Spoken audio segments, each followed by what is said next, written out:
Hey y'all, this is Wendy's Parade of Perfume. I'm Wendy. Here we talk about perfume, we rant about it, we get philosophical about it, we get practical about it today.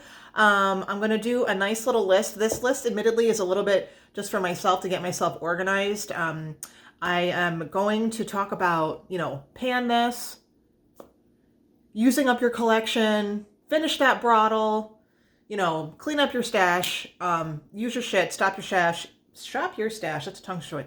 That's a tongue twister.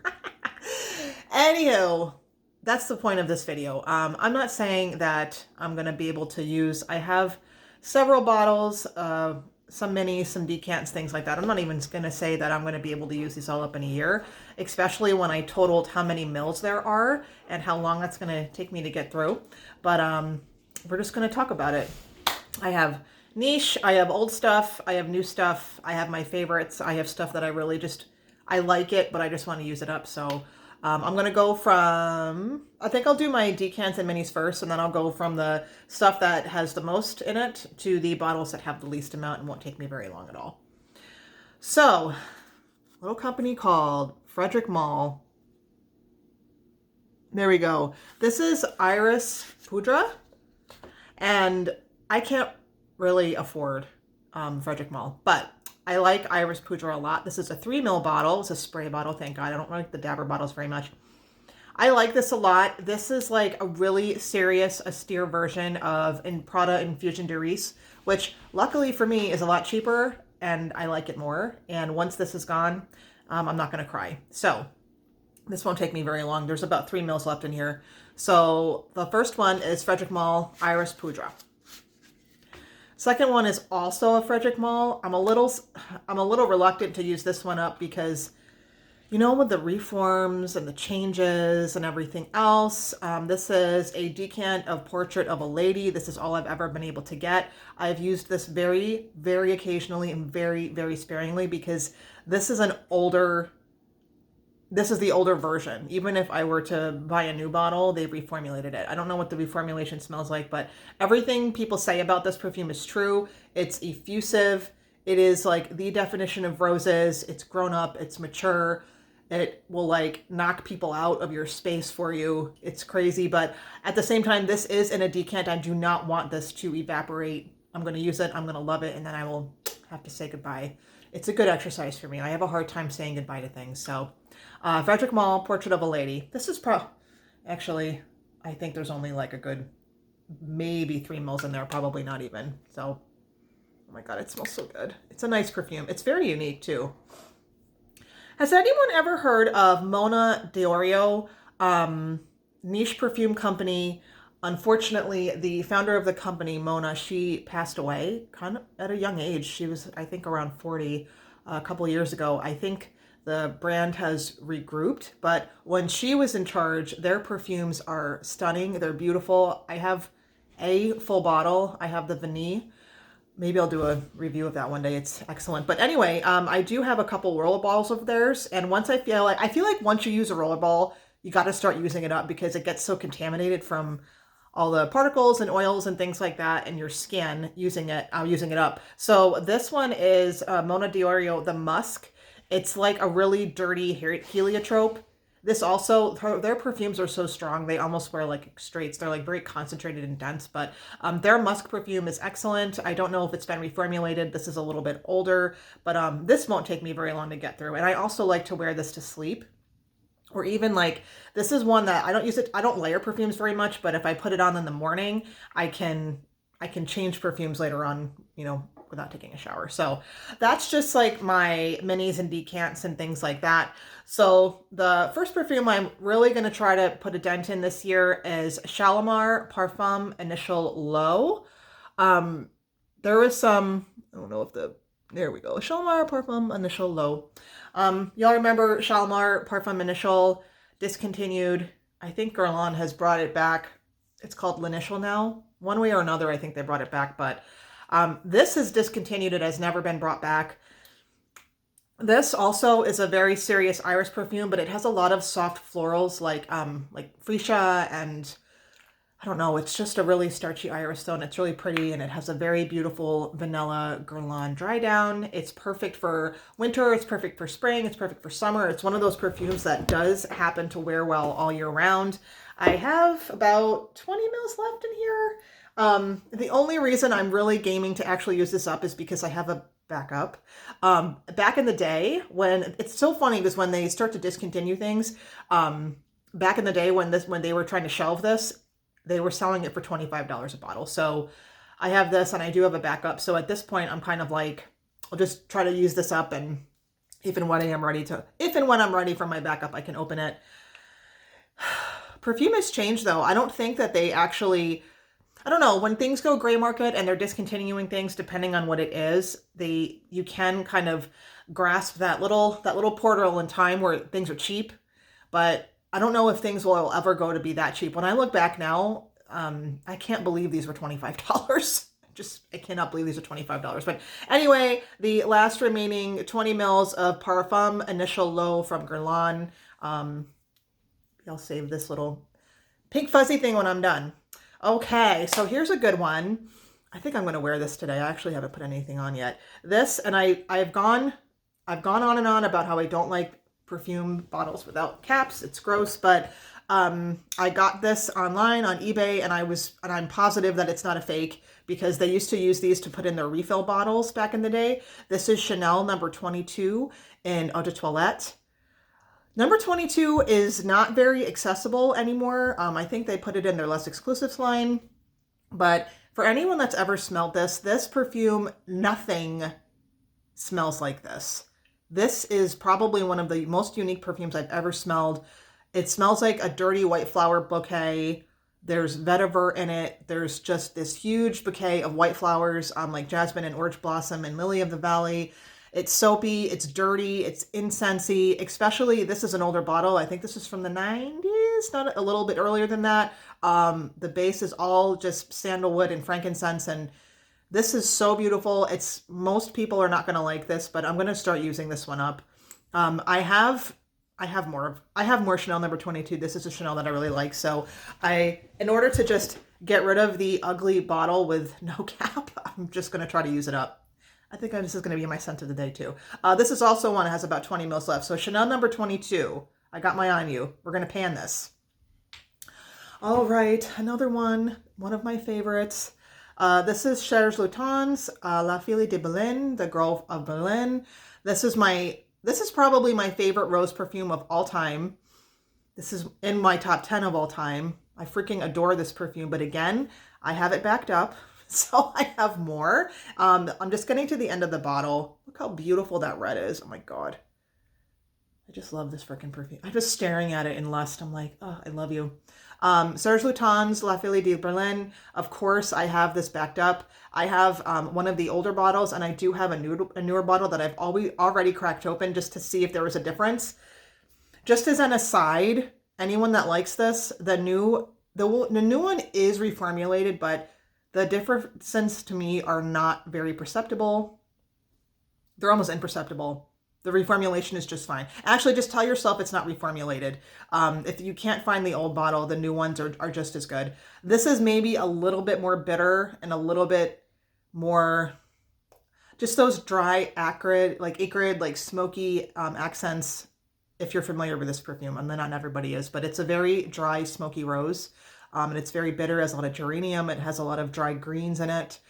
Those aspects are slightly more played up in this, but only slightly.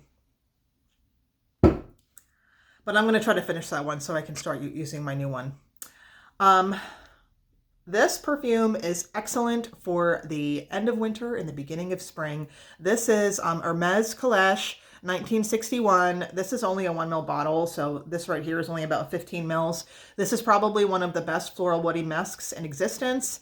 If you like the vintage version of the floral woody musk category, not the Narciso Rodriguez version of the floral woody musk, there's nothing much to say about this, but this for today's standards would be very, very masculine for most people, but I adore it and I'm going to use it up. I don't have a backup of this, but I do have the Soie de Parfum, the one they put out in the 90s, so I can start making a dent in that.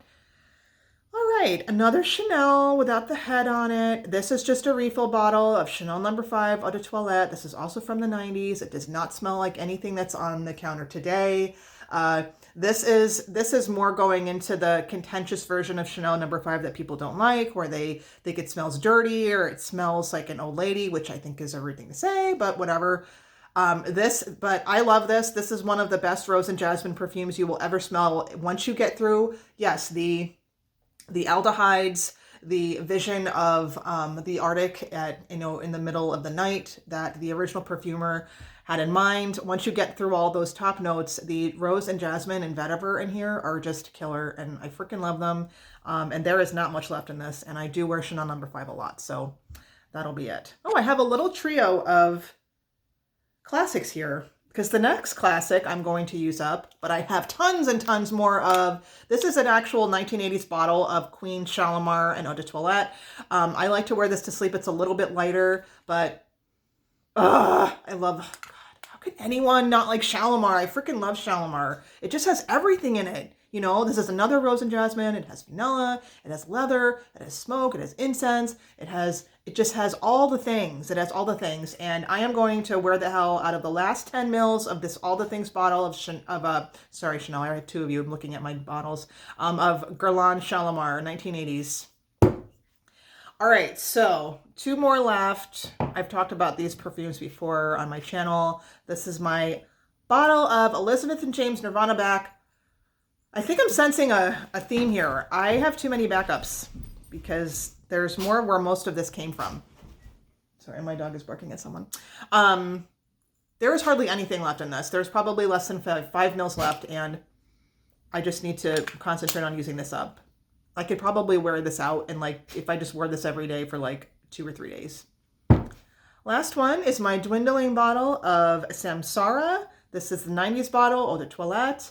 And I have plenty of Samsara. I think I mentioned on here before that Samsara is my most favorite perfume of all time. I have a lifetime supply.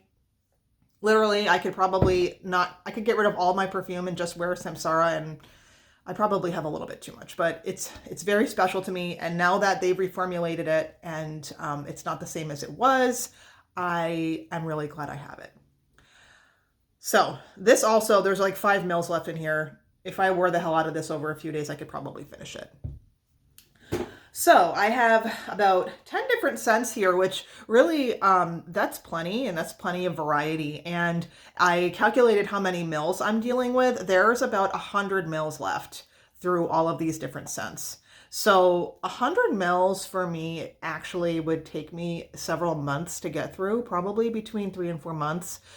So I'm not going to finish all these this year, probably. I'm going to finish at least half of them, though. But I just, I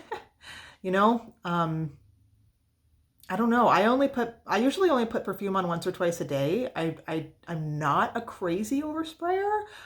My average perfume spray is about 4 to 6 sprays. Some are more, some are less, depending on what's going on.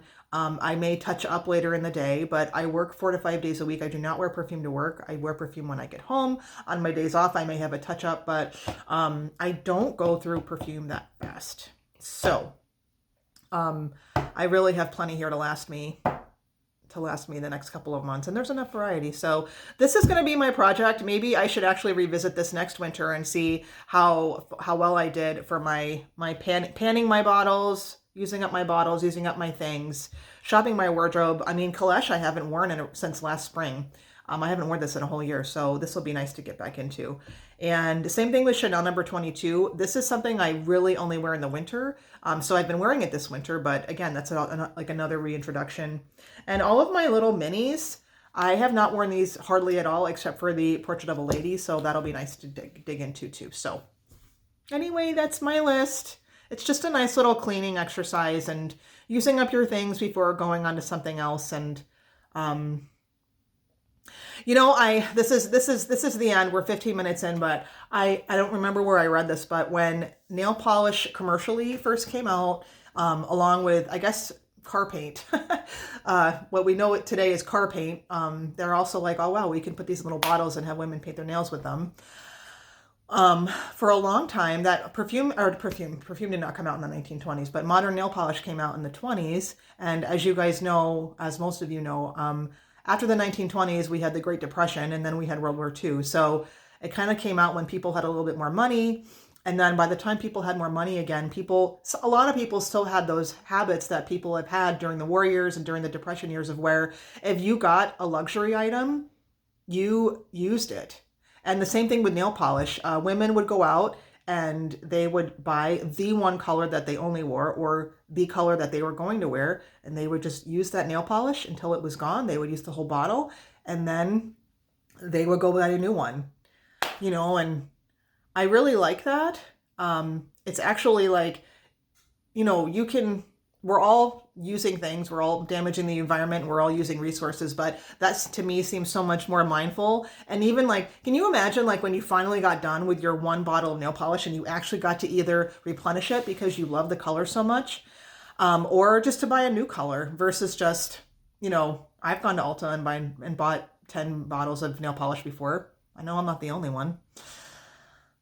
Things are just different, but I've been doing much better this year and even over the last year. So, obviously, I'm never going to be one of those people that has one perfume and I just go through one bottle at a time, but it is nice to actually, I think that shows some value in your things when you actually use them up. So, and also it shows you how long things last. I mean, there's a lot of perfume here and they're all, even though my bottles look almost empty, even this one to me looks almost empty, this Shalimar Initial, but I have a lot. I got a lot. So anyway, I don't know, do you try to use up your things? Are you at the stage of where you just have your stuff and and you don't worry about that? Or is it actually a worry? Maybe it's also probably an indication that you have too much stuff if you're actually worrying about using it up. So anyway, that's my pan project for the year. And I hope you like this episode of Wendy's Parade and I will talk to you next time.